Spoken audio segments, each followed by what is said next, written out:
This meeting is being recorded.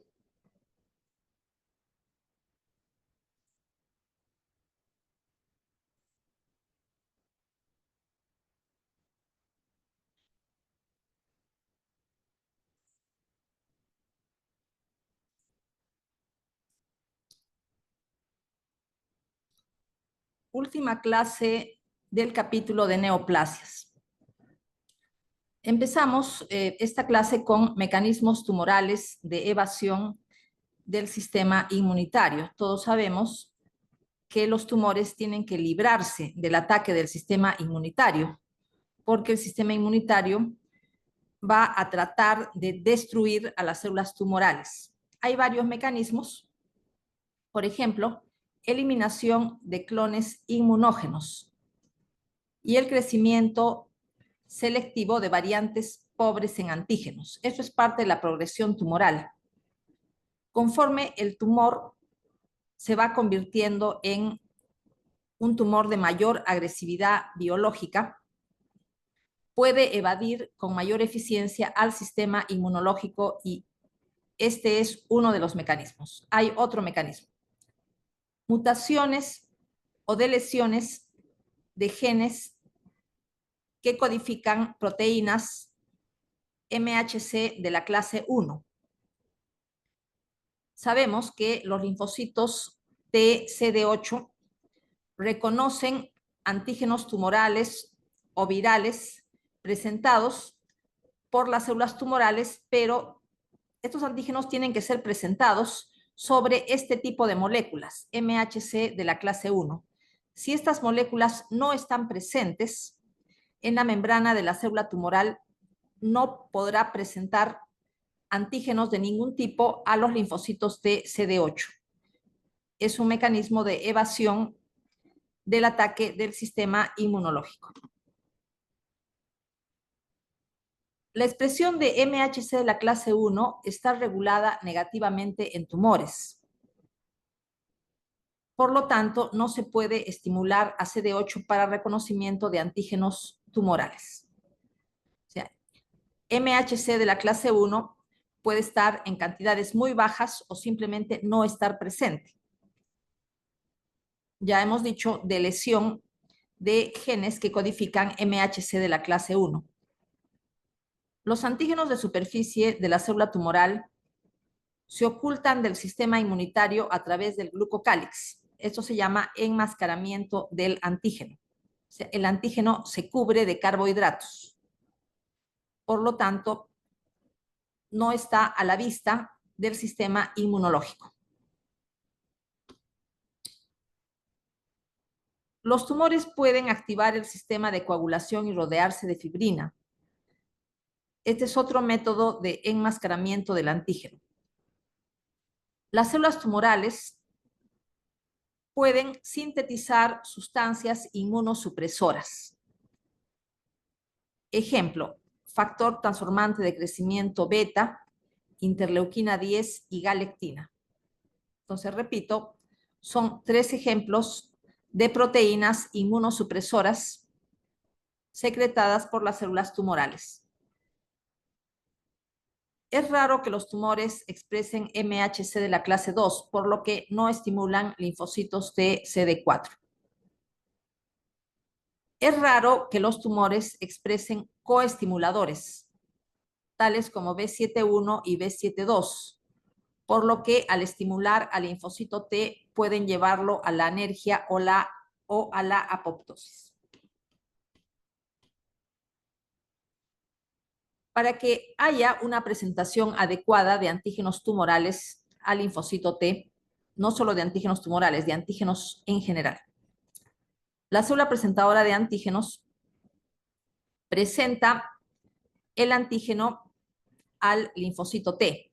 Esta es la primera señal estimuladora, pero tiene que haber una segunda señal, que es la señal coestimuladora. La señal coestimuladora consiste en la interacción de la proteína CD28 de la membrana del linfocito T con la proteína B7 de la membrana de la célula dendrítica. O sea, estimulación y coestimulación. Tienen que existir las dos señales. Pero, ¿qué pasa si las células tumorales hacen que las células dendríticas expresen escasa cantidad de coestimuladores, escasa cantidad de moléculas B7? En ese caso, la unión de B7 no va a ser con CD28, sino va a ser con el receptor CTLA4, que es un receptor inhibidor. Cuando sucede esta interacción, el linfocito de CD8 puede ir a la apoptosis o a la anergia. Por lo tanto, no habrá una sensibilización adecuada. ¿Por qué cuando hay escasa cantidad de moléculas B7, de preferencia, B7 se une a CTLA4? Porque hay una mayor afinidad. Por lo tanto, una aproximación de tratamiento es utilizar anticuerpos anti-CTLA4. Se bloquea el receptor CTLA4, por lo tanto, B7 queda libre. Y aunque esté en escasas cantidades, puede interaccionar con el receptor CD28. Y esto hace que se realice una adecuada presentación del antígeno, quedando el linfocito T CD8 sensibilizado para poder atacar a las células tumorales que presenten el antígeno frente al cual ha sido sensibilizado.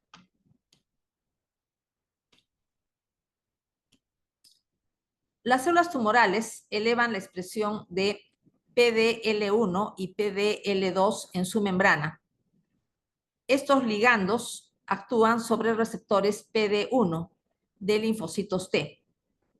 PD significa muerte programada, PD programada y D significa muerte, ¿no? En inglés, death significa muerte. Entonces, son receptores de muerte programada que están en la membrana de los linfocitos T. Y L significa ligando. Tenemos ligando 1 de PD y ligando 2 de PD, que están en la membrana de las células tumorales. Por lo tanto, tenemos que la célula tumoral presenta un péptido tumoral al linfocito CD8. Pero al mismo tiempo tiene el ligando PD, que actúa sobre el receptor PD. Lo que va a conseguir es que el linfocito CD8 vaya a la apoptosis, porque es una señal de muerte programada. El tratamiento sería, por lo tanto, el uso de anticuerpos contra el ligando PDL1, ligando PD1, mejor dicho, ¿no? Ligando, que está en la membrana de la célula tumoral, y anticuerpos contra el receptor PD1. Entonces, se bloquea esta interacción. Por lo tanto, el linfocito T, CD8, no va a ir a la apoptosis y más bien queda en condiciones de eliminar a la célula tumoral. Tenemos esta diapositiva que resume los mecanismos de evasión del sistema inmunológico. De manera normal, la célula tumoral presenta antígenos tumorales sobre proteínas MHC de la clase 1 al linfocito TCD8. El linfocito TCD8 reconoce estos antígenos tumorales y destruye la célula cancerosa. Para la evasión, la célula tumoral puede dejar de presentar antígenos sobre moléculas MHC de la clase 1. Ese es uno de los mecanismos. Una variante de la célula tumoral que no presenta antígenos. Por lo tanto, no puede ser reconocido. Otro mecanismo es dejar de expresar en la membrana celular las proteínas MHC de la clase 1 Si no tiene proteínas MHC de la clase 1, no va a haber forma mediante la cual el CD8 pueda reconocer a los antígenos tumorales, por lo que la célula tumoral se escapa del ataque de los linfocitos CD8. Y por último, tenemos la producción de citoquinas inmunosupresoras. Ya se ha mencionado interleuquina 10, galectina, factor transformante del crecimiento beta. Tenemos también la inhibición de la activación de la célula T. Hemos hablado de los receptores CTL4A y también hemos hablado de los receptores PD. Pasamos al tema de cambios epigenéticos. Un cambio epigenético es un cambio que no implica ninguna mutación, ninguna alteración del DNA. Lo que cambia es la expresión genética. Básicamente la regulación de la expresión genética. Entre estos cambios tenemos el silenciamiento de la expresión de genes supresores mediante la metilación del promotor. O sea, la metilación del DNA es un mecanismo de silenciamiento genético. Si se silencia un gen supresor, evidentemente la célula queda bajo riesgo de cáncer. Solo se silencia un alelo del supresor. El otro no se expresa por mutación inactivadora o por delesión. La hipometilación global del DNA se ha visto que causa inestabilidad genómica de manera experimental. La inestabilidad genómica implica riesgo de adquisición de grandes cantidades de mutaciones, consecuencia de hipometilación global del ADN. Desacetilación de histonas. Esto inhibe la transcripción porque mantiene a la cromatina compactada y sin posibilidad de ser transcrita. La acetilación de histonas favorece la transcripción. Entonces, ¿qué pasa si se inhibe la transcripción de un gen supresor? Entonces, ese gen supresor no se va a expresar en la célula tumoral o en una célula determinada, constituyendo esto un riesgo de transformación neoplásica. Los inhibidores de desacetilasas de histonas han sido autorizados para el tratamiento de algunos linfomas.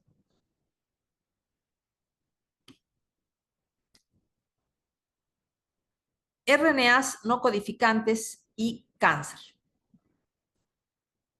Vamos a hablar básicamente de los RNA muy pequeñitos, que se llaman microRNA. Favorecen la invasión y metástasis. Otros funcionan como supresores de tumores. Entonces, algunos microRNA favorecen el cáncer y otros se oponen al cáncer. En algunos casos, la enzima codificada por el gen DICER puede funcionar como supresora de cáncer. La enzima DICER es una endonucleasa necesaria para procesar microRNAs. Voy a presentar unas diapositivas en las que se observa el procesamiento de los microRNAs. Partimos del DNA que codifica estos microRNAs. Entonces, se pueden sintetizar varias moléculas de microRNAs que se encuentran unidas, o sea, pertenecen a la misma cadena de RNA mensajero. Tenemos un primer procesamiento mediante el cual cada copia de un microRNA queda libre. Este es un primer procesamiento en el núcleo. Después, cada copia de este microRNA tiene que salir del núcleo al citoplasma gracias a una proteína exportadora. y una vez en el citoplasma queda bajo la acción de la enzima Dicer. La enzima Dicer corta la horquilla. Acá podemos ver que se trata de una sola cadena que tiene acá un plegamiento. Acá tiene una horquilla. Este plegamiento es eliminado gracias a la enzima Dicer. Elimina este plegamiento y queda un microRNA de doble cadena, pero esa doble cadena puede separarse, quedando dos cadenas de microRNA. Una sigue teniendo una horquilla, pero es una horquilla diferente a la que se procesó. Fíjense que son horquillas diferentes. Una de las horquillas se eliminó, pero la otra permanece. Y la otra cadena de microRNA no tiene dicha horquilla. Entonces, estos microRNAs de una sola cadena se unen al complejo RISC. RISC significa complejo de silenciamiento inducido por RNA. Ahora, junto con el complejo del silenciamiento, se tienen que unir al gen blanco, al gen que quieren silenciar, porque hemos dicho que es un complejo de silenciamiento. Cuando está RISC es un complejo de silenciamiento. Entonces se trata de un gen que tiene que ser silenciado, o sea que no se va a expresar. Cuando el apareamiento con el microRNA es imperfecto, o sea, acá tenemos una horquilla, entonces el apareamiento es imperfecto, sucede la represión traduccional, o sea, el RNA mensajero no se traduce, no se sintetiza la proteína que codifica. Represión traduccional. Pero si el apareamiento de bases es perfecto, entonces el RNA mensajero blanco es destruido, es fragmentado y destruido. En los dos casos se produce el mismo efecto, que es silenciamiento genético. ¿Qué tipo de silenciamiento favorece el cáncer? Básicamente, el silenciamiento de genes supresores. ¿Y qué tipo de silenciamiento se opone al cáncer? Básicamente, el silenciamiento de oncogenes, como podemos deducirlo fácilmente. Síndromes con defectos en la reparación del DNA. Tenemos a la ataxia telangiectasia, en la cual están afectados los mecanismos de reparación de rupturas de doble cadena del DNA. Se hereda mutada por la línea germinal a la proteína ATM. ATM mutada en ataxia telangiectasia. En el caso de síndrome de Bloom, se afecta la proteína BLM. BLM significa Bloom. Tiene una actividad helicasa. Participa en la reparación del DNA por recombinación homóloga. Síndrome de cáncer de colon hereditario no polipósico o síndrome de Lynch.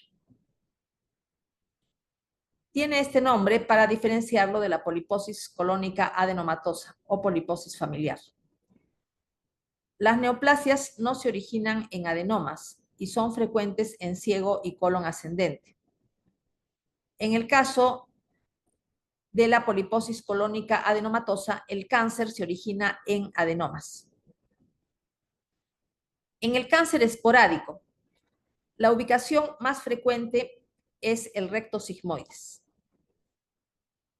En el síndrome de Lynch, la ubicación más frecuente de cáncer de colon es ciego y colon ascendente. Entonces, hay varias diferencias. Se heredan mutadas por la línea germinal proteínas que corrigen desemparejamientos. es decir, se corrigen bases mal apareadas. Normalmente las DNA polimerasas, cuando están sintetizando ADN, cometen errores. El apareamiento normal es adenina, timina, citosina, guanina, pero la DNA polimerasa puede equivocarse. Por ejemplo, puede aparear adenina, citosina. Eso sería un error. La misma DNA polimerasa tiene un mecanismo que reconoce estos errores y los soluciona. Se llama lectura de pruebas. Entonces, la DNA polimerasa puede corregir buena parte de los errores que ella misma comete, pero no los corrige en un 100%. Siempre quedan bases mal apareadas por los errores que cometen las DNA polimerasas. Frente a estos errores que quedan, intervienen un grupo de proteínas adicionales que también corrigen estos desemparejamientos. Pero estas proteínas pueden heredarse mutadas por la línea germinal, por lo que se necesita una segunda mutación para la predisposición a cáncer. Sucede en las células del epitelio colónico. Existe una prueba genética que detecta a las personas que tienen este tipo de mutaciones. Se produce inestabilidad de microsatélites. Entonces, la prueba genética se denomina inestabilidad de microsatélites. Por lo tanto, si la prueba genética está positiva, se colige que la persona ha heredado por la línea germinal este tipo de enzimas mutadas. Las más frecuentes: MSH2, MSH6, MLH1 y PMS2. Otra enfermedad en la cual hay defectos en los sistemas que reparan el DNA es el seroderma pigmentoso. El mecanismo de reparación que no funciona correctamente es el mecanismo de reparación del DNA por escisión de nucleótidos. Se llama NER. NER significa reparación por escisión de nucleótidos. Existen varios genes que intervienen en este mecanismo y cualquiera de ellos puede heredarse mutado. Por ejemplo, el gen XPA, XPB, XPC, etc. Son varios genes que forman parte de este sistema de reparación del DNA. Este sistema se utiliza para eliminar los dímeros de pirimidina. Las pirimidinas son timinas o citosinas. Y estos dímeros son producidos por la luz ultravioleta. Deforman la doble hélice del DNA. Las rupturas de una sola cadena también pueden ser reparadas por escisión de nucleótidos. En esta enfermedad hay predisposición a cáncer de piel y envejecimiento prematuro de la piel, ocasionalmente retraso en el crecimiento y retraso mental. Clínicamente se observa en la piel de áreas expuestas al sol, sequedad, hiperpigmentación y descamación. Además, predisposición a cáncer de piel. Aquí, por ejemplo, tenemos un carcinoma vasocelular. El síndrome de Cockayne es parecido al seroderma pigmentoso. También existen defectos en la reparación del DNA por escisión de nucleótidos. El cuadro clínico es parecido a seroderma pigmentoso. Hay además retraso mental, retraso en el crecimiento, retinopatía, cataratas y envejecimiento prematuro. Reparación del DNA por recombinación homóloga. Se utiliza en el daño al DNA por radiación ionizante. La radiación ionizante causa rupturas de doble cadena. Las enfermedades causadas por defectos en este tipo de reparación son la ataxia telangiectasia, enfermedad de Bloom y la anemia de Fanconi. En todas estas enfermedades hay una predisposición a neoplasias. Proteína BRCA1. Se puede heredar mutada por la línea germinal. Y en estos casos hay susceptibilidad de desarrollar cáncer de mama y ovario y riesgo ligeramente aumentado de cáncer de próstata y colon. En el caso de la proteína BRCA2, cuando se hereda mutada por la línea germinal, hay un riesgo de cáncer de mama y ovario, riesgo de cáncer de la mama masculina, de melanoma y de cáncer de páncreas. BRCA1 y BRCA2 intervienen en la reparación de ruptura de doble cadena del DNA. Tenemos acá un esquema. Partimos de la ruptura de doble cadena del DNA. Por ejemplo, ¿quién puede causarla? Estamos diciendo que puede ser la radiación ionizante. En estos casos, entonces, las proteínas ATM y CHEK2 censan el daño al DNA, censan la ruptura de doble cadena y activan a la proteína BRCA1 mediante fosforilación. Entonces, ATM y CHEK2 fosforilan a BRCA1. BRCA1 se coloca en la zona donde está la ruptura. Por otro lado, tenemos el complejo de la anemia de Fanconi, que son varias proteínas.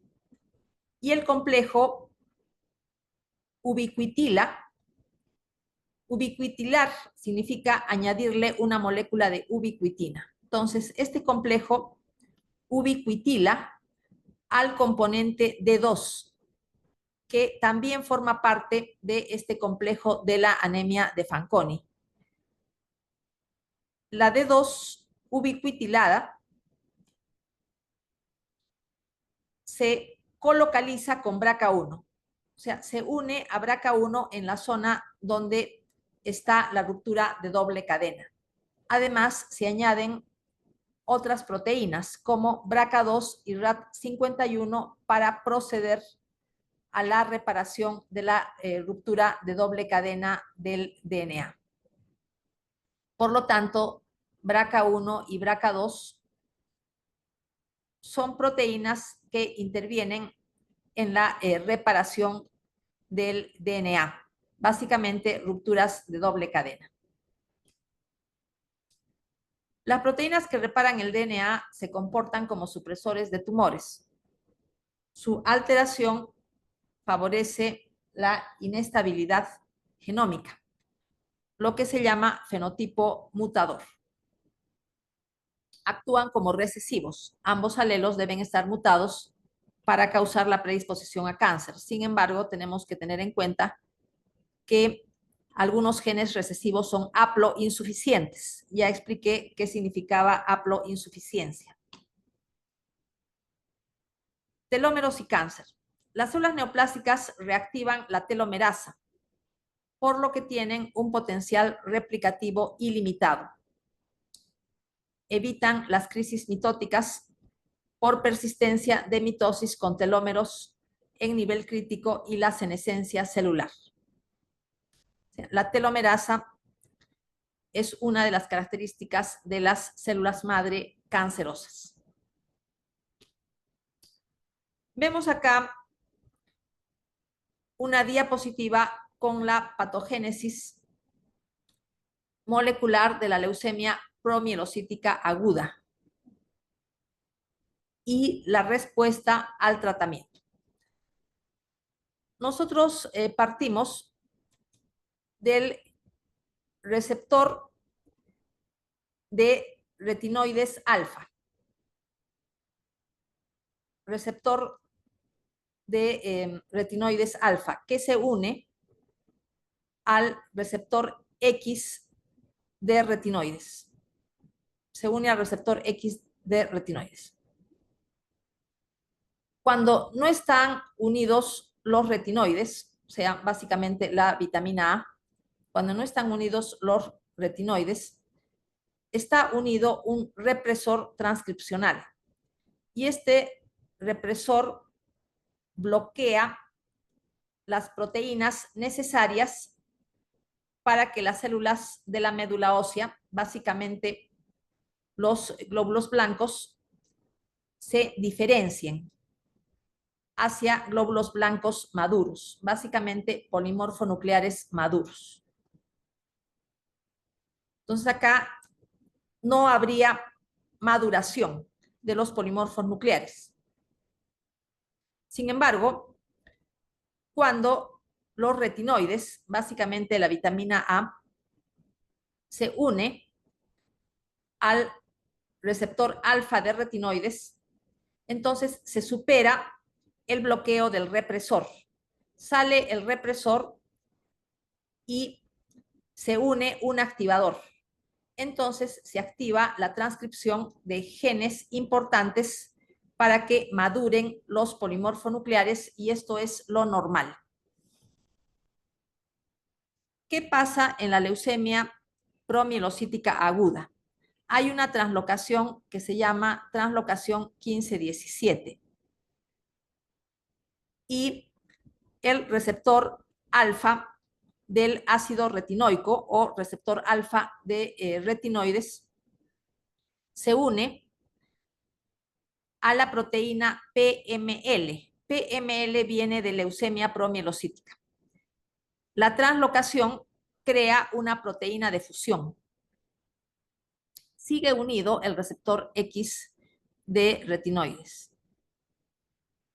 Pero cuando está presente la proteína de fusión, hay una represión transcripcional. Por lo tanto, se bloquea la transcripción de proteínas, de genes que codifican proteínas necesarias para que haya maduración de los polimorfonucleares en la médula ósea. Se produce un bloqueo en la diferenciación y se acumulan células inmaduras en la médula ósea, lo que significa leucemia aguda. Cuando interviene el ácido retinoico,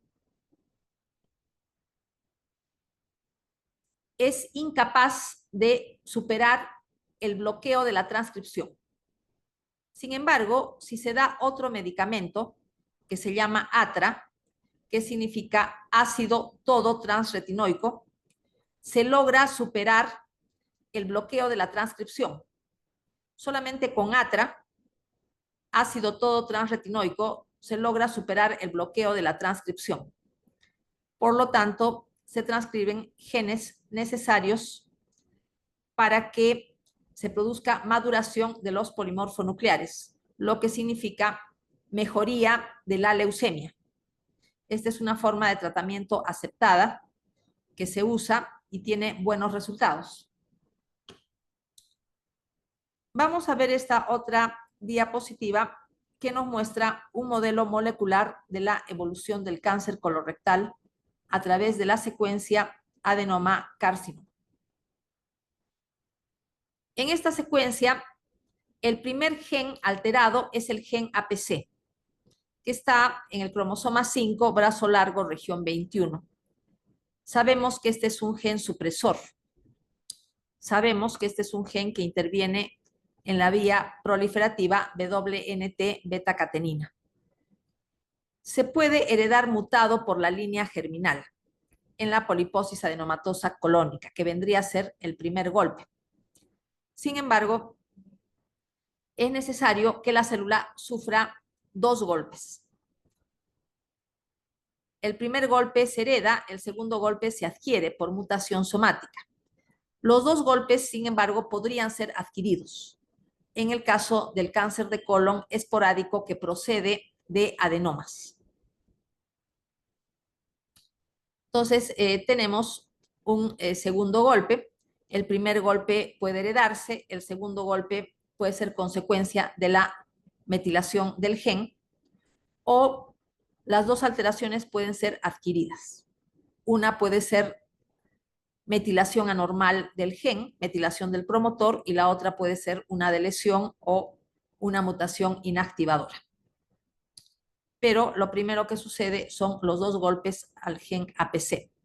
Cuando suceden los dos golpes al gen APC, sabemos que la vía de doble NT beta-catenina se encuentra activa, estimulando la proliferación.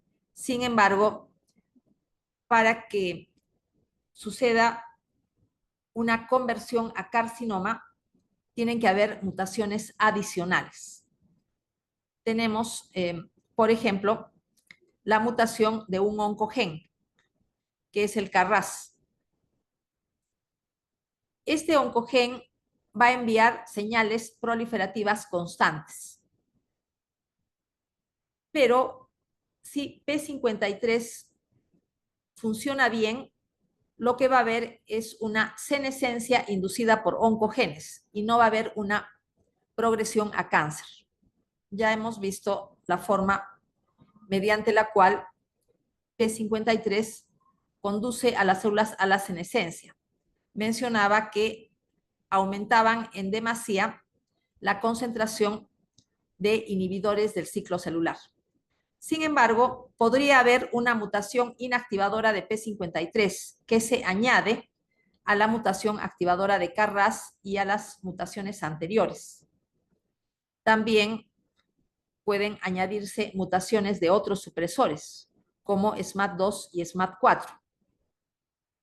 Por último, la célula puede reactivar la telomerasa y sufrir alteraciones de genes adicionales que van a terminar por conducir a la célula a un carcinoma, previo paso por un adenoma. El adenoma tiene una cantidad de mutaciones mucho menor en comparación al carcinoma. Para el paso entre adenoma del colon y carcinoma del colon, tienen que añadirse muchas más mutaciones. Generalmente, inactivación de supresores, pero también pueden añadirse oncogenes y tenemos también la reactivación de la telomerasa. Pasamos a carcinogénesis química. Tenemos el concepto de iniciación y promoción. La iniciación es un proceso que implica mutaciones en genes que participan en el desarrollo de cáncer. Por lo tanto, los iniciadores son mutágenos, producen mutaciones. Las mutaciones producidas por los iniciadores deben transmitirse a las células hijas cuando la célula iniciada se replique, y estas deben ser incapaces de reparar el daño genético.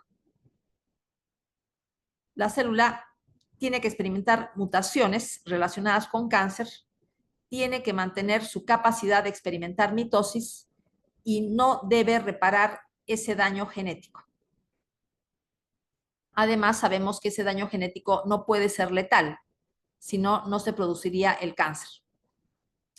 El siguiente paso, después de la iniciación, viene la replicación. Intervienen sustancias denominadas promotores que estimulan la proliferación celular, estimulan la mitosis, lo que causa la expansión clonal de células iniciadas, o sea, células con mutaciones que conduzcan al cáncer. Tenemos acá la aplicación del iniciador, que se representa con una X, y la aplicación del promotor, que se representa mediante un triángulo verde. El iniciador es un mutágeno, una sustancia que causa mutaciones. Por ejemplo, tenemos los hidrocarburos aromáticos policíclicos. Y el promotor va a dar lugar a la estimulación de mitosis. Tenemos, por ejemplo, el aceite de crotona. Primero tiene que aplicarse siempre el iniciador, el mutágeno, y después viene el promotor. la célula iniciada tiene que empezar a experimentar mitosis. ¿Qué pasa si solamente se aplica el iniciador y no se aplica el promotor? No se forman tumores porque la célula mutada, la célula iniciada, no prolifera. Si no prolifera, no podría formar un tumor. Si primero se aplica el iniciador y después el promotor, sí se producen tumores. Puede haber un espacio de tiempo entre la aplicación del iniciador y la aplicación del promotor, pero la célula iniciada tiene que permanecer viable, tiene que continuar viva. O sea, el daño genético, estamos diciendo que no debe ser letal. Después de un tiempo empieza a proliferar y también se forman tumores. Si primero se estimulan las mitosis aplicando el promotor y después recién se aplica el iniciador, no se producen tumores, porque primero tiene que aplicarse el iniciador y después el promotor. Si solo se aplica el promotor y no se aplica el iniciador, tampoco se producirán tumores. Habrá proliferación celular, pero será una proliferación celular de células sanas, de células que no tienen mutaciones que conducen al cáncer. Por lo tanto, no habrá producción de tumores. Los iniciadores son mutágenos. Algunos mutágenos pueden necesitar activación en el organismo y los denominamos carcinógenos indirectos o procarcinógenos. Para que una molécula sea carcinógena directa, tiene que ser electrofílica, es decir, altamente reactiva y con cargas positivas. Si tiene cargas positivas, son afines a moléculas con cargas negativas. O sea, tienden a reaccionar con moléculas con cargas negativas. Por ejemplo, el DNA. El DNA tiene cargas negativas porque es un ácido. El RNA también tiene cargas negativas. Igualmente es un ácido. Y muchas proteínas celulares tienen cargas negativas. Entonces, hay una tendencia a reaccionar con estas moléculas electrofílicas que causan mutaciones. Las moléculas electrofílicas alcanzan estabilidad compartiendo un par de electrones y formando un enlace covalente entre el carcinógeno y el DNA. O sea, tiene que haber una reacción química entre el carcinógeno y el DNA. Los iniciadores deben causar daño genético no letal, esto ya se ha explicado. Los carcinógenos directos son aquellos que ingresan al organismo siendo ya moléculas electrofílicas altamente reactivas. Ejemplo, agentes alquilantes. Beta-propiolactona, dimetilsulfato, diepoxibutano, fármacos antineoplásicos como la ciclofosfamida, el clorambucil y las nitrosoúreas. Agentes acilantes, 1-acetil-imidazol y cloruro de dimetilcarboamil. Un agente alquilante es el que transfiere un grupo alquilo al DNA. Un grupo de la química orgánica que es un grupo alquilo, lo transfiere al DNA. Y los agentes acilantes transfieren al DNA un grupo acilo. Metales que son carcinógenos directos, arsénico, berilio, cadmio, cromo y níquel. Tenemos los carcinógenos indirectos.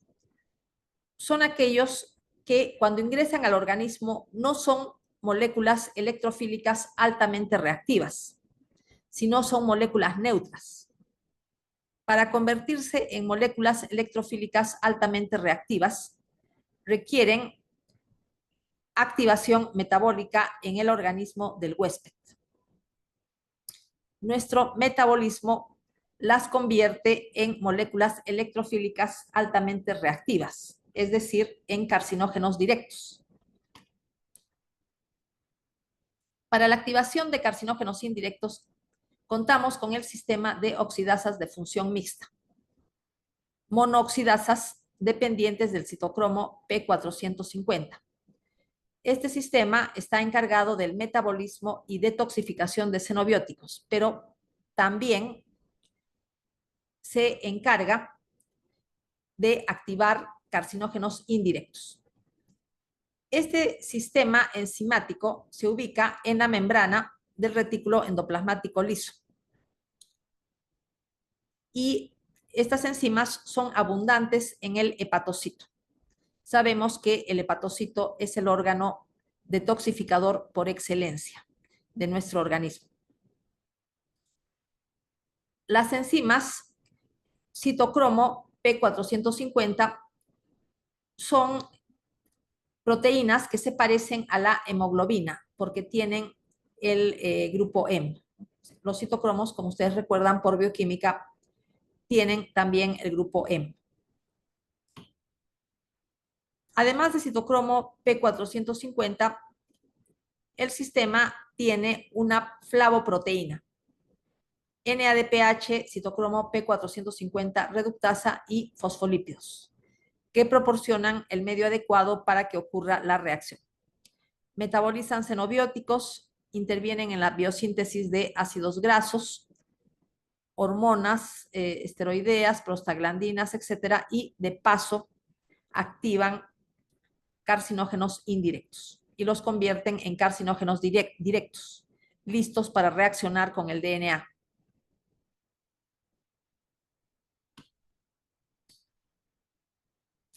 Las moléculas que son carcinógenas indirectas ingresan al organismo como moléculas lipofílicas neutras. El sistema de oxidasas que estoy mencionando las transforma en moléculas polares, solubles en agua. Y muchos procarcinógenos requieren esta transformación para convertirse en carcinógenos directos. O sea, es un arma de doble filo. Sirve para la detoxificación, pero también sirve para la activación de carcinógenos indirectos. Tenemos diversas familias de isoenzimas citocromo P450. Por ejemplo, tenemos la familia 1A, importante en la activación de agentes tipo carcinógeno indirecto. Tenemos, por ejemplo, la isoenzima P450 1A1, o sea, 1 en romanos y 1 en arábicos, ¿no? 1A1.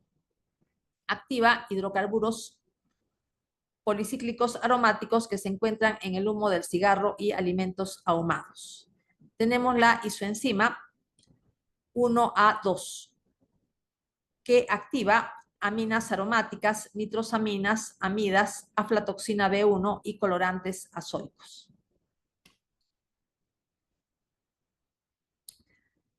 Estas oxidasas son muy polimórficas en la especie humana. Hay bastante variabilidad entre los diversos individuos en cuanto a su capacidad de inducción. Tenemos que esta isoenzima 1A1 puede tener un fenotipo altamente inducible por herencia. Entonces, las personas pueden heredar un fenotipo altamente inducible. Pero también se podría heredar un fenotipo que es más bien difícilmente inducible. Pero el que hereda el altamente inducible tiene mayor riesgo de cáncer de pulmón si son fumadores. Tenemos acá algo sobre carcinogénesis química. El carcinógeno ingresa a nuestro organismo. Puede ingresar como un carcinógeno indirecto, que requiere la activación metabólica. La activación metabólica lo convierte en una molécula reactiva electrofílica, que está lista para reaccionar con el DNA. y puede dar lugar a alteraciones como por ejemplo la formación de aductos. O sea, algunos grupos químicos forman enlaces covalentes con el DNA. Ahora, el carcinógeno de frente puede excretarse o los intermediarios electrofílicos pueden detoxificarse. Sin embargo, para que se produzca cáncer, tiene que haber una reacción con el DNA. Una de las alteraciones es la formación de un aducto. Por ejemplo, la transferencia de un grupo alquilo o la transferencia de un grupo acilo. Eso significa una lesión permanente del DNA. La célula está permanentemente iniciada. Luego viene la promoción. La célula mutada, la célula con una lesión del DNA, tiene que empezar a proliferar. Las mitosis continuadas significan riesgo para la adquisición de nuevas mutaciones. Conforme va adquiriendo nuevas mutaciones, se va transformando en un clon preneoplásico hasta que complete todas las mutaciones que necesita para convertirse en una neoplasia maligna. Entonces, nuevamente, iniciación, mutaciones, promoción, estimulación de las mitosis para la expansión clonal de la célula iniciada. Los carcinógenos también pueden ser inactivados. Tenemos sistemas que inactivan carcinógenos. Por ejemplo, el sistema de la glutatión S-transferasa, que cataliza la conjugación de metabolitos reactivos con glutatión para su excreción, por lo que a menor actividad, mayor susceptibilidad al cáncer. Si la actividad es alta, entonces rápidamente se van a inactivar los carcinógenos antes de que actúen. La actividad es variable en los diversos individuos, es una enzima muy polimórfica y el grado de actividad depende de la herencia. La deleción del gen que codifica esta enzima en un solo locus disminuye la actividad. Significa que solamente se fabrica el 50% de la cantidad normal de enzima.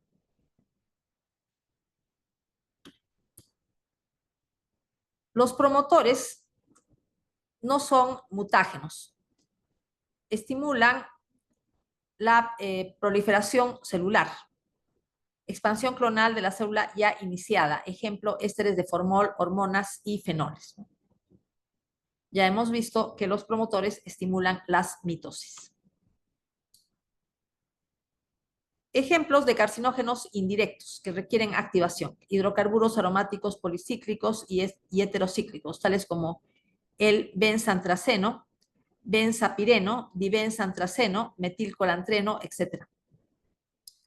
Tenemos exposición ocupacional frente a estos hidrocarburos aromáticos, lo que representa un riesgo de cáncer. Otros carcinógenos indirectos: aminas aromáticas, amidas y colorantes azoicos. Por ejemplo, la beta-naftilamina y la benzidina intervienen en el cáncer de vejiga. Se excretan por la orina como compuestos detoxificados inocuos, conjugados con sulfato y ácido glucurónico.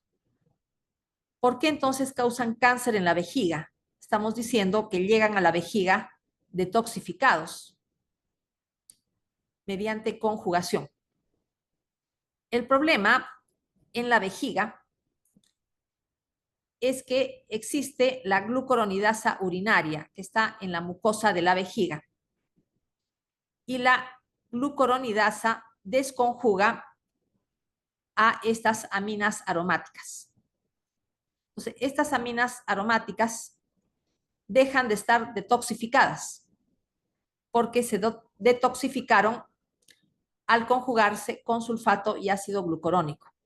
Al detoxificarse, al nuevamente desconjugarse, nuevamente vuelven a ser tóxicas y vuelven a ser carcinogénicas, pero a nivel local. Entonces, básicamente producen cáncer de vejiga. nitrosaminas y amidas. Nosotros tenemos que los preservantes que se añaden a las conservas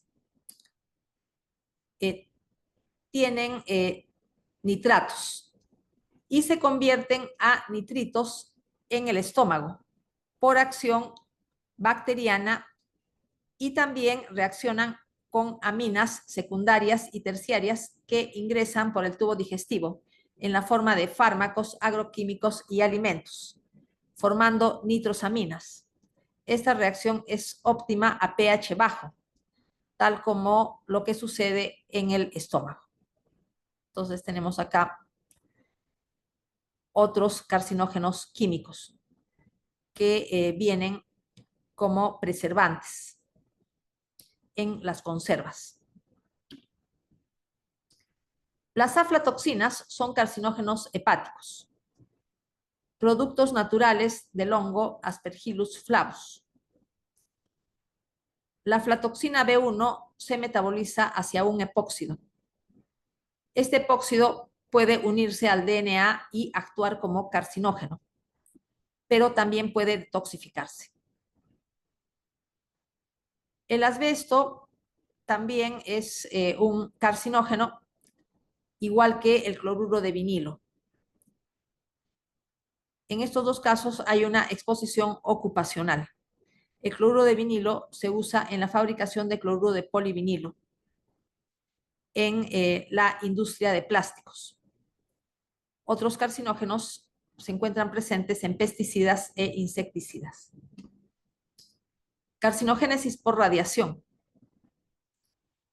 Está probado que la radiación causa cáncer. Se ha visto que los primeros radiólogos desarrollaron cánceres de piel y leucemias. También se ha observado la producción de diversos tipos de tumores en sobrevivientes de la bomba atómica de Hiroshima y Nagasaki.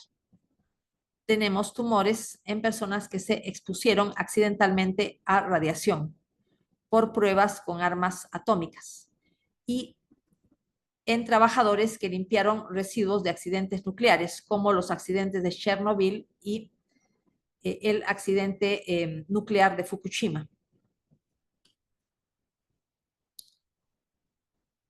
La incidencia de cáncer es proporcional a la dosis de radiación recibida. La radiación ultravioleta es la radiación que procede de los rayos del sol y causa diversos tipos de cáncer de piel, como epidermoide, vasocelular y melanoma. La radiación ultravioleta es de tipo A, B y C. La que causa cáncer es básicamente la de tipo B. La longitud de onda es de 280 a 320 nanómetros. La radiación ultravioleta de tipo C es bloqueada a nivel de la capa de ozono que rodea la Tierra. Al incidir en el DNA, la radiación ultravioleta forma dímeros de pirimidina. Las pirimidinas son las timinas y las citosinas. Entonces se forman dímeros, timina-timina, timina-citosina y citosina-citosina. Estos dímeros de pirimidina deforman la doble hélice del DNA. Los genes atacados más importantes son el RAS y el P53. Estos dímeros de pirimidina se reparan mediante el mecanismo de reparación por escisión de nucleótidos. Hemos hablado ya de esto en diapositivas anteriores a propósito del xeroderma pigmentoso. En lo que se refiere a radiación ionizante. Si se llama radiación ionizante, quiere decir que la radiación incide sobre moléculas neutras y las transforma en iones, porque las moléculas pierden un electrón. Mediante este mecanismo se transforman en iones.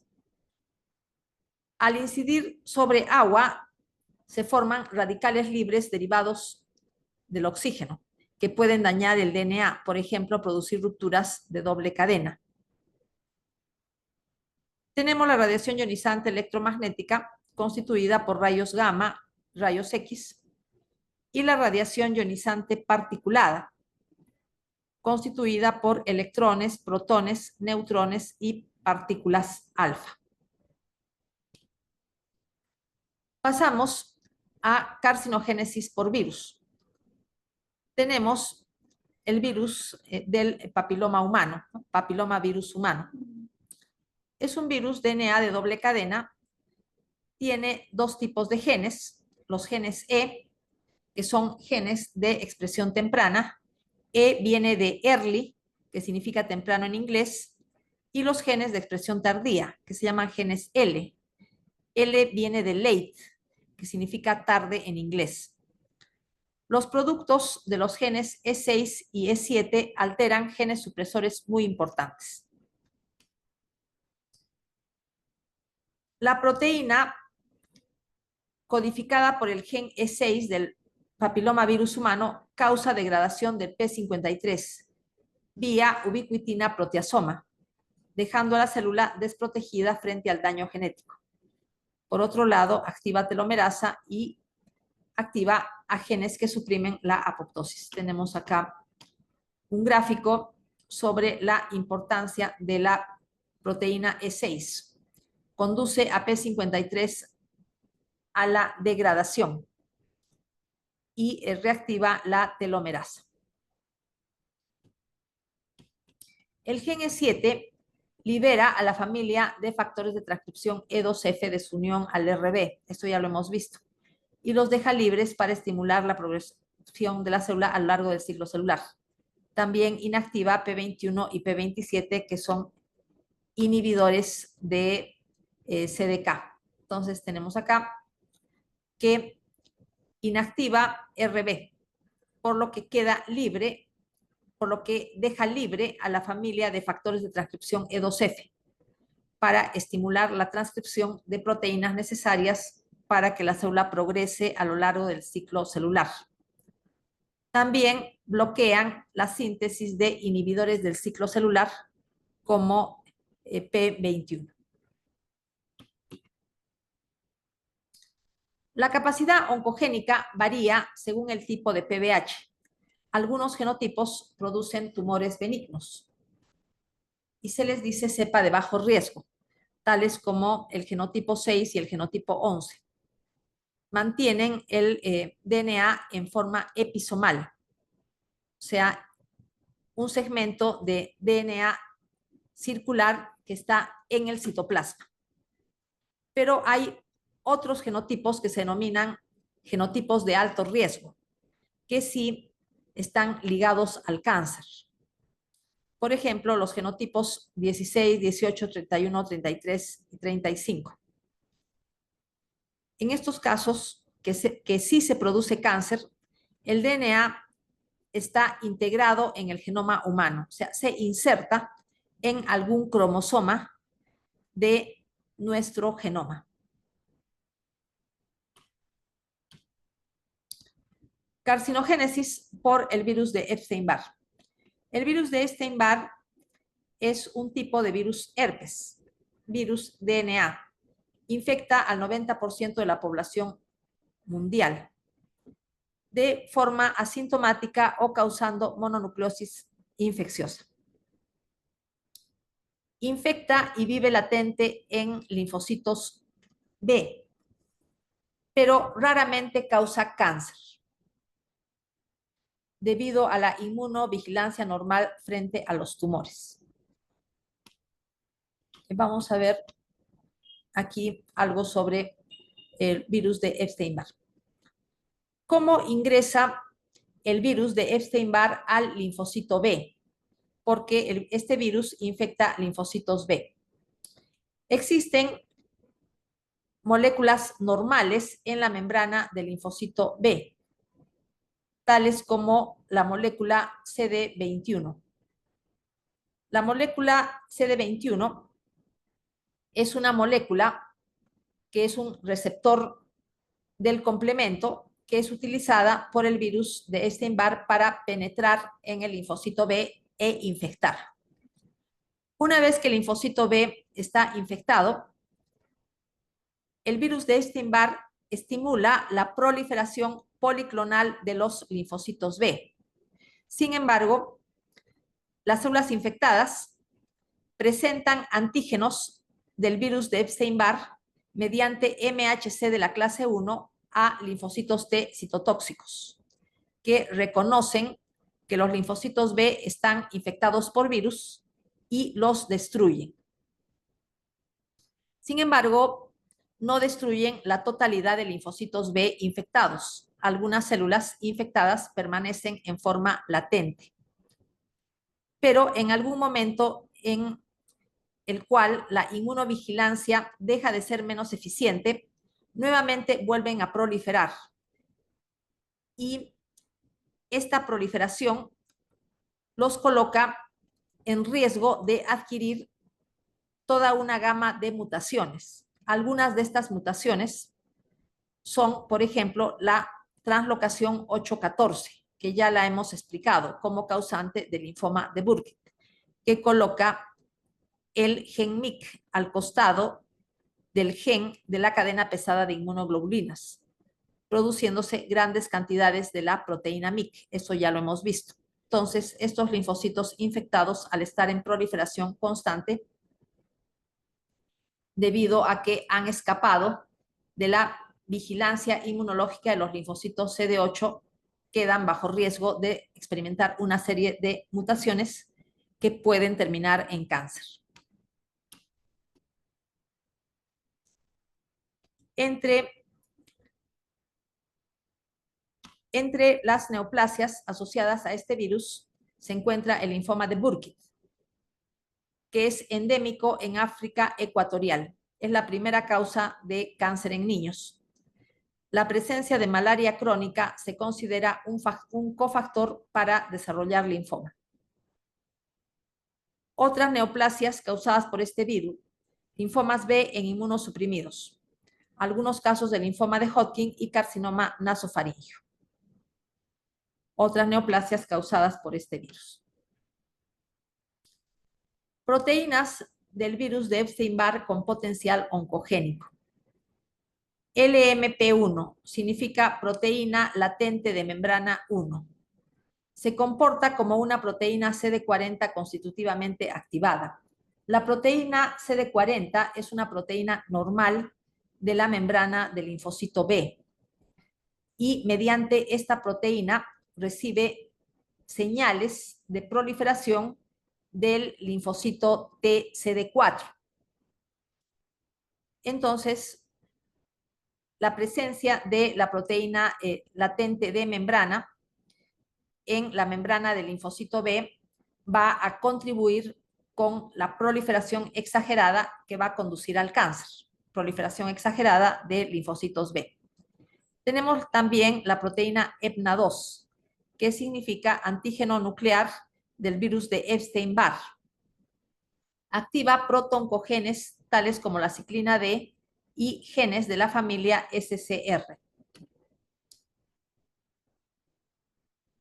Tenemos algunos elementos que prueban que realmente hay una relación causa-efecto entre el linfoma de Burkitt endémico y el virus de Epstein-Barr. El 90% de los casos tiene genoma viral. 100% de casos tiene títulos elevados de anticuerpos contra antígenos de la cápside viral. Los títulos de anticuerpos contra antígenos de la cápside viral se correlacionan con el riesgo de aparición del tumor. Carcinogénesis por el virus de la hepatitis B. En el caso de portadores de hepatitis crónica por el virus B. La proteína considerada oncogénica es la proteína HBX, que activa factores de transcripción y vías de transducción de señales para la proliferación. Tenemos además que el virus de hepatitis B en la hepatitis crónica de esta causa puede integrarse en el genoma viral. O sea, puede insertarse en el genoma viral, tal como lo hemos descrito para los genotipos de alto riesgo del papiloma virus humano. Y la integración produce desregulación de protooncogenes y genes supresores celulares.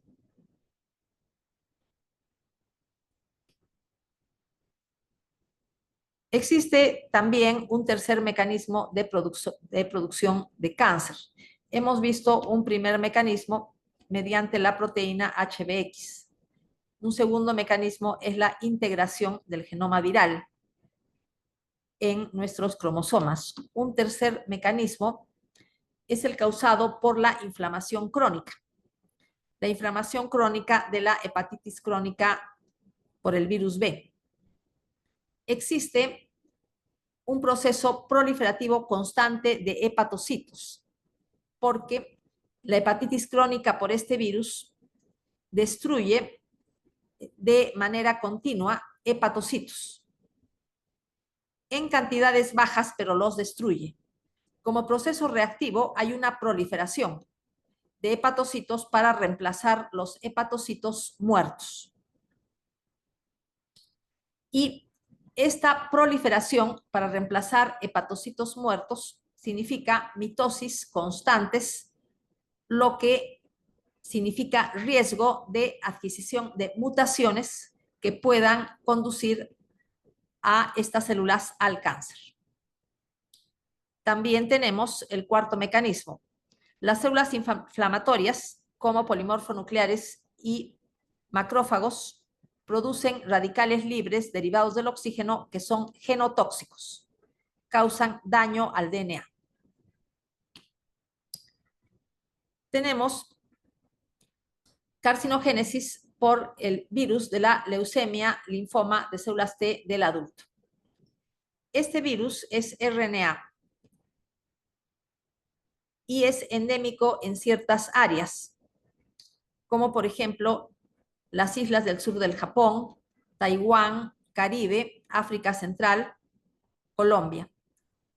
No solamente produce leucemia, linfoma de células T del adulto, produce también paraparesia espástica tropical. Y el virus se llama HTLV3. Perdón, HTLV1. El genoma viral se integra en el genoma celular de manera no específica, pero el patrón de integración es clonal. O sea, la zona donde se integra es igual en todas las células de la neoplasia, lo que significa que el virus causó la neoplasia. Se produce proliferación de linfocitos TSD4 infectados. Y es esta proliferación lo que causa la leucemia linfoma de células T del adulto. La proteína viral TAX se expresa en tumores. Es activadora de genes que controlan la proliferación de CD4. Eleva la producción de interleuquina 2 y su receptor. Esto sabemos que constituye una asa de estimulación autocrina. Se puede unir a P16, que es un inhibidor de las quinasas dependientes de ciclinas que fosforilan RB. Entonces, se une a P16 inactivándolo, lo cual favorece el cáncer. Carcinogénesis por Helicobacter pylori. Se produce una combinación de factores bacterianos, factores ambientales que agreden a la mucosa gástrica, alimentos irritantes para la mucosa gástrica y finalmente la respuesta inmune del huésped. Todos estos factores conducen a la gastritis crónica inicialmente, después viene la atrofia de la mucosa, metaplasia intestinal, displasia y finalmente adenocarcinoma. El Helicobacter pylori es una bacteria que causa dos tipos de tumores en el estómago. Uno es el adenocarcinoma y el otro es el linfoma gástrico tipo MALT. MALT significa tejido linfoide asociado a mucosas. Pasamos a la caquexia del cáncer o al adelgazamiento exagerado de los pacientes con cáncer, a la baja de peso de los pacientes con cáncer, consecuencia de la acción de citoquinas producidas por el tumor o por el huésped en respuesta al tumor. La más conocida es el factor de necrosis tumoral, pero hay otras como interleuquina 1, interferón gamma, factor inductor de la proteólisis e interleuquina 6. Síndromes paraneoplásicos. Forman parte del cuadro clínico del cáncer y no dependen de efectos locales ni de metástasis. Síndrome de Cushing asociado a cáncer. El tumor produce ACTH o péptidos con acción similar. Ejemplo, carcinoma de células pequeñas del pulmón. Hipercalcemia. ¿De qué manera un tumor puede producir hipercalcemia? Mediante la fabricación de un péptido relacionado con la paratormona. Tiene, por lo tanto, las mismas acciones que paratormona. Aumenta el calcio de la sangre extrayéndolo de los huesos. Sucede en carcinoma epidermoide de pulmón, carcinomas de mama, de riñón, de ovario y leucemia linfoma de células T del adulto que lo acabamos de ver, ¿no? El causado por el HTLV1. Síndrome miasténico o de Eaton-Lambert.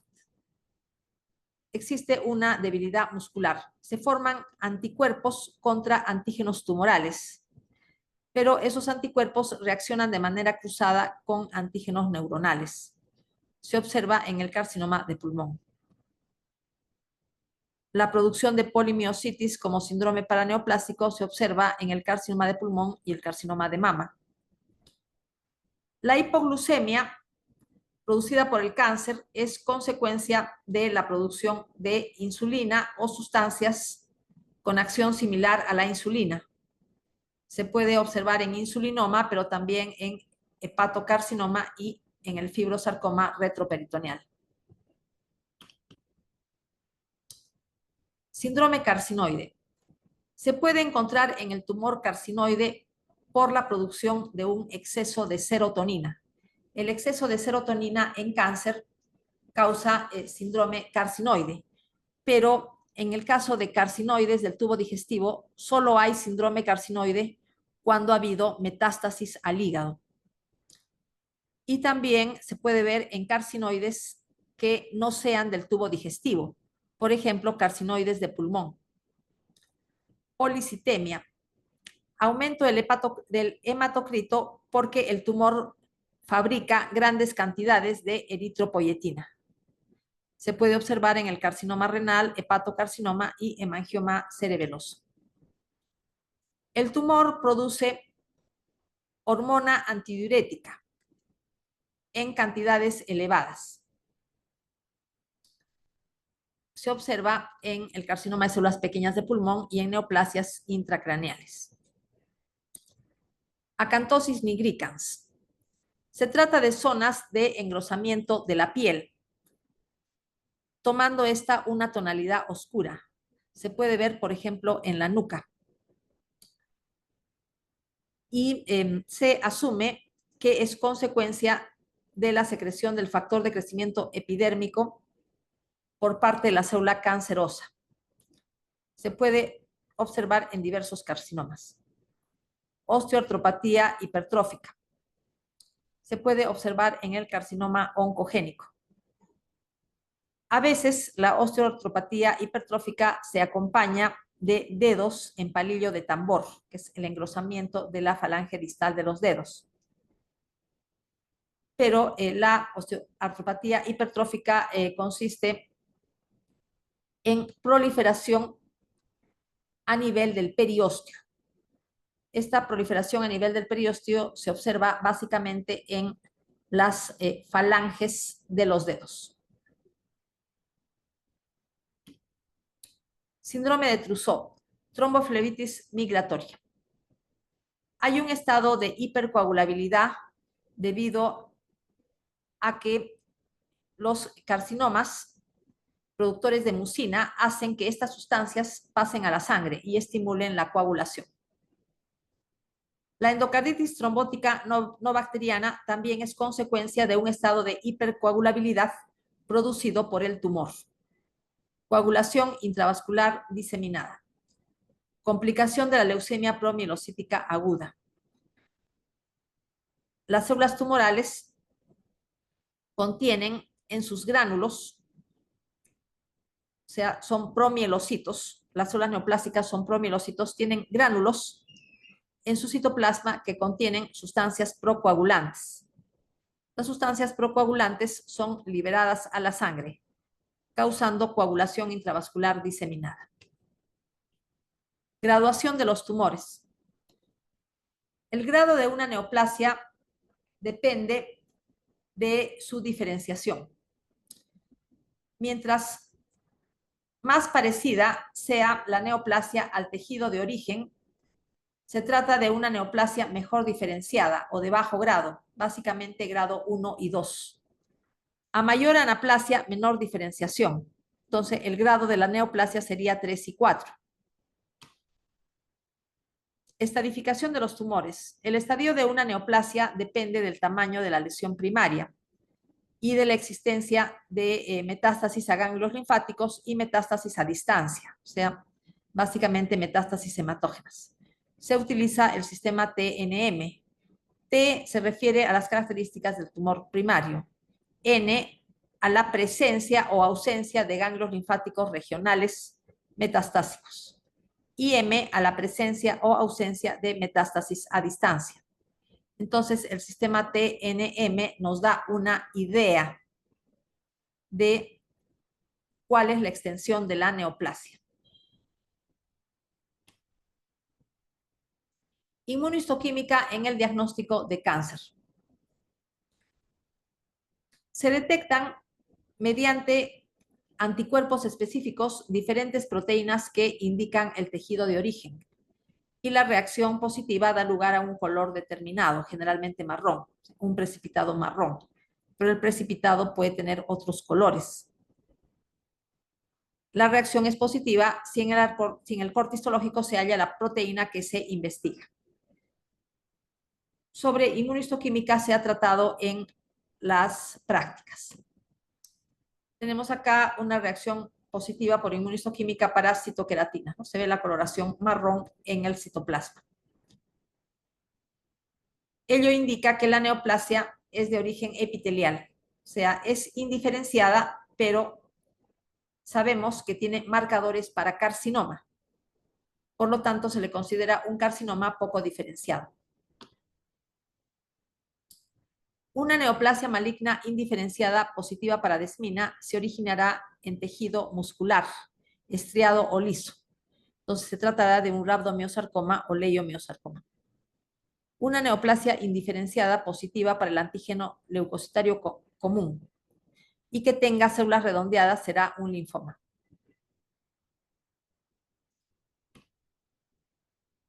Una metástasis cuyo origen no se conoce en un varón y que sea positiva para PSA, que es el antígeno prostático específico, deriva de un carcinoma prostático.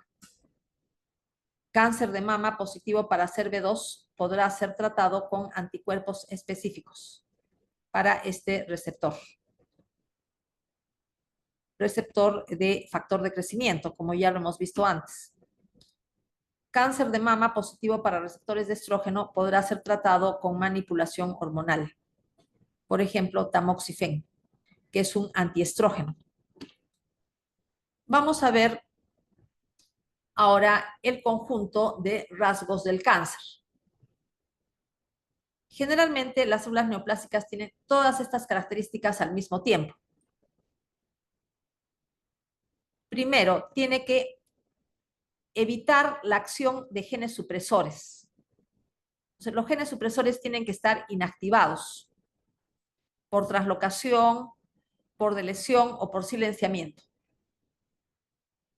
Tiene que escapar de la acción de los genes supresores que van a frenar la proliferación. Tiene que tener una capacidad de inmortalidad replicativa. Tenemos básicamente la reactivación de la telomerasa, que le puede brindar una inmortalidad replicativa. La inflamación como promotora del tumor. La presencia de inflamación va a favorecer el cáncer. Ya hemos visto los mecanismos, ¿no? Decíamos, por ejemplo, que las células inflamatorias como polimorfo nuclear y monocito producen radicales libres derivados del oxígeno, que son genotóxicos, o sea, causan mutaciones. Entonces, la inflamación promueve el crecimiento de los tumores. Las células inflamatorias producen también factores de crecimiento. Cuando hay inflamación, se van destruyendo células tumorales. Sin embargo, el estímulo constante de proliferación hace que se sigan acumulando mutaciones en el resto de células que continúan con capacidades proliferativas. Activación de la invasión y metástasis. Tiene que adquirir, como parte de la progresión tumoral, la capacidad de invadir y la capacidad de metastatizar. Ya hemos visto los pasos de estas acciones. La célula cancerosa es propensa a adquirir cada vez más mutaciones. A eso se llama inestabilidad genómica o fenotipo mutador. La célula cancerosa tiene que tener la capacidad de inducir la formación de vasos, ya que necesita oxígeno y nutrientes para seguir viviendo. Tiene que evadir la apoptosis. Tiene que tener mecanismos de supervivencia. Tiene que tener metabolismo de características que le permitan la proliferación constante. Ya hemos visto que eso se llama efecto Barbour. Y tiene que tener una actividad sostenida de oncogenes, o sea, genes estimulando de manera constante la proliferación, o sea, básicamente oncogenes activados. Y tiene que escaparse del ataque del sistema inmunológico. Ya hemos visto qué mecanismos tiene la célula para evadir el sistema inmunológico. Ahora, vamos a pasar por alto estas diapositivas sobre chips genéticos y sobre genómica, terminando la clase hablando de blancos moleculares en el tratamiento del cáncer. Eso quiere decir que tenemos que conocer qué alteración molecular tiene un determinado tipo de cáncer en un determinado paciente para poder indicar el tratamiento que afecte a dicho blanco molecular. Por ejemplo, si sabemos que una determinada neoplasia tiene una mutación con ganancia de función de la proteína BRAF. La proteína BRAF es una proteína que pertenece al sistema MAP quinasa, que es una vía proliferativa. La mutación se llama B600E. Significa que en el aminoácido 600 la valina es reemplazada por el glutamato. Tenemos que tener la certeza de que el tumor que se está tratando tiene la mutación. Esa mutación activa BRAF. Por lo tanto, el tratamiento tiene que ser con inhibidores de BRAF. Muchos tipos de cáncer presentan esta mutación activadora de BRAF. La eficacia de los inhibidores varía, sin embargo, con el subtipo. En el caso de las tricoleucemias hay buena respuesta. En el caso de melanomas la respuesta es pasajera. Y en el cáncer de colon hay mala respuesta. O sea, hay cánceres que tienen la mutación y responden mal. Otros cánceres tienen la mutación y responden bien. Vemos acá entonces que es muy importante reconocer las alteraciones moleculares que tiene una determinada neoplasia para poder diseñar tratamientos específicos para dicha alteración molecular. Hemos visto un ejemplo. La activación de BRAF gracias a la mutación que acabo de explicar. Tenemos acá toda una gama de tumores que tienen mutaciones activadoras de BRAF. Y la mutación ya le expliqué. Melanoma, adenocarcinoma colónico, histiocytosis de células de Langerhans, tricoleucemia, carcinoma papilar de tiroides. Como todas estas neoplasias, aunque sean muy diferentes entre sí, tienen entre sus múltiples alteraciones esta mutación. Por lo tanto, todas pueden potencialmente responder a fármacos inhibidores de BRAF, aunque hemos visto que la respuesta es variable. Pero lo que quiere decir esta diapositiva es que tenemos que conocer cada vez un mayor número de alteraciones que tiene un determinado tumor y diseñar medicamentos contra dichas alteraciones moleculares. Con esto termina la presente clase y también el capítulo de neoplasias.